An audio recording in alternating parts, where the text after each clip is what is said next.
that you will fight for them as a citizen. The London community is here to support you young students. The Office of the Independent Police Review Director opened on October 19, 2009. It is an arm's-length agency of the Ontario Ministry of the Attorney General, staffed entirely by civilians. The Office is to the Independent Police Review Director, which is responsible for all day-to-day decisions. This means their decisions are independent and separate from the government, the police, and the community itself. Their goal is to provide an objective, impartial office to receive, manage, and oversee investigations of public complaints against the Ontario and more specifically the London Police Department.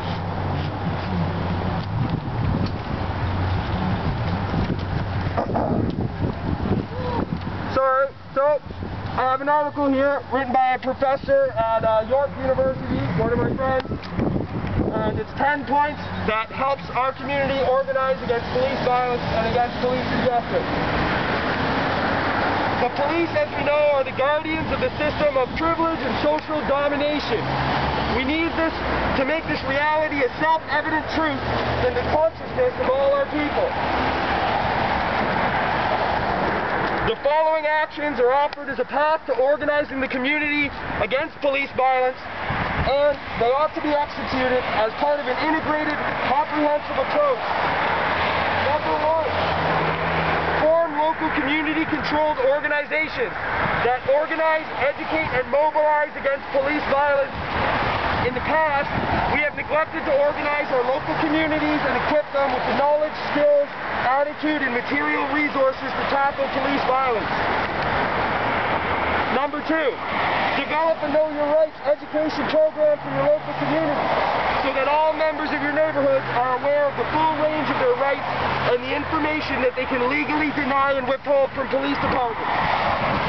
Oftentimes, members of our communities consent to the search of their persons and their possessions, as well as give in to the police in terms of personal information out of ignorance of dictates of the law.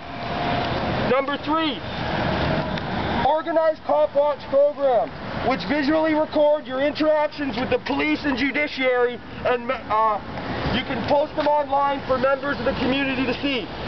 The Black Panther Party was actually the originator of this practice, observing and recording the actions of an unjust police department. We should acquire the audio and visual resources to document all acts of police violence and discrimination against our communities. The negative reaction of many cops to being filmed in public is justification for them to think that we are doing something wrong, but you're perfectly within your rights to record the cops when they're in the public sphere. Number 4, create smartphone applications that record acts of violence, like the New York Civil Liberties Union Association, which has created a stop and frisk phone application which films all police interaction and alerts users in a given area to the location of an incident where there is police violence, and it will generate a survey to document the details of the contact with the police. Number 5, organize a creative and sustained public education campaign. Recently, there's been a decline in Canadians' confidence in the police with the untimely death of a young man named Sammy Yatim. Police accountability organizers should use this development to educate our people about the structural nature of police violence and economic injustice. Number 6, develop a roster of human rights and criminal defense lawyers. The names and contact information of these lawyers can be widely circulated on wallet-sized cards with the Know Your Rights information that you can deny to police. These lawyers would serve as first responders when one is detained or arrested by the police until charges can be laid. The Law Union of Ontario could be a good source of recruitment for lawyers and students to defend people against police violence in our communities. Number 7, we can sue the police in small claims court for harassment, intimidation, and incidents of violence. We can educate and support our people who are victimized by police violence and injustice, and we can help them seek out financial compensation in small claims court for certain types of violations of their rights.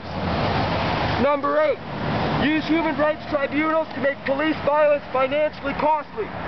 Some complaints have used human rights tribunals to win financial awards or settlements from city governments and/or municipal police forces. The wide-scale and successful use of the tribunal might force police in this city to rein in their violent and intimidating behavior. Number 9, link our work against police violence to the mass incarceration of Indigenous and racialized people across Canada.